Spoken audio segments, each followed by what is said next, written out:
கீழே கேட்டான். இன்னும் நான் இருக்கும் நிலையில் என்ன கேட்பேன்? நன்மை செய்து துன்பம் வாங்கும் உள்ளம் கேட்பேன். இதாப்பா நான் கேட்பேன். கண்டிப்பா நல்லது செஞ்சவனுக்கு என்ன நல்லது செஞ்சவனுக்கு நான் செருப்படி தான் கிடைக்கும். அவர் தான் சொல்றாரு, பொண்ணு அதனால ஒன்றும் பிரச்சனை இல்லை, நான் மனநிலைக்கு வந்தேப்பா, எனக்கு துன்பம் இருந்தாலும் பரவாயில்லை, இன்னும் நன்மை செய்து துன்பம் வாங்கும் உள்ளம் கேட்பேன்னு சொல்றாரு. என் நிலையில் கூட அனுபவத்தின் சோகம் இருக்குன்னு சொல்றாரு. இந்த வழியை சொல்றாரு. இதுதான் உச்சம். என் நிலவுல கூட சோகம் இருக்குண்டா. நம்ம சோகத்தை முகத்துல பார்க்கலாம். ஒருத்தருடைய முகம் அகத்தின் முகத்தில் தெரியும். அவர் நடைமுறை பாவனைகளை பார்க்கலாம். ஆனா கண்ணதாசன் சொல்றாரு, என் நிழலை பார்க்க தெரியும். என் நிழலில் கூட அனுபவத்தின் சோகம் இருக்குன்னு சொல்றாரு. இதுதான் உச்சத்தை தொட்டது. இந்த பாடல் கவியரசருடைய உத்திரையான ஒரு பாடல்.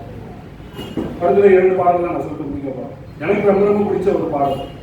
தமிழ் திரைப்பட உலகத்திற்கு நம்முடைய வாலிப கவிஞர் வாலியை தந்த பாடல். கவியரசு கண்ணதாசனுடைய இந்த பாடல் தான் வாலியவே மீண்டும் திரையுலகத்துக்கு கொண்டு வந்துச்சு. மயக்கமா கலக்கமா பாடல்.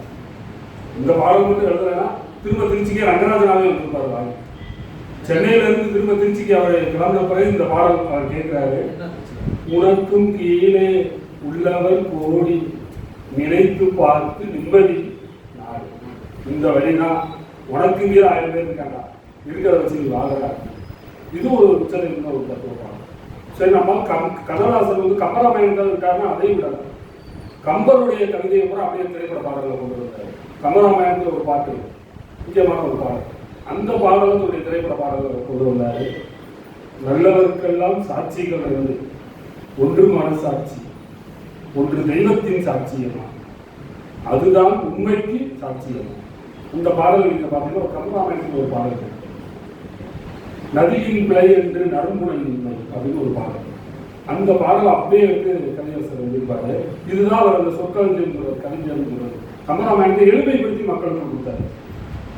நதி வெள்ளம் காய்த்து விட்டால் நதி செய்த குற்றம் இல்லை, விதி செய்த குற்றம் என்று வேறு ஆகும். ஒரு நதி வெள்ளம் காய்ஞ்சிருச்சுன்னா அது நதி செய்த குற்றம் இல்லை, விதி செய்த குற்றம் தான்.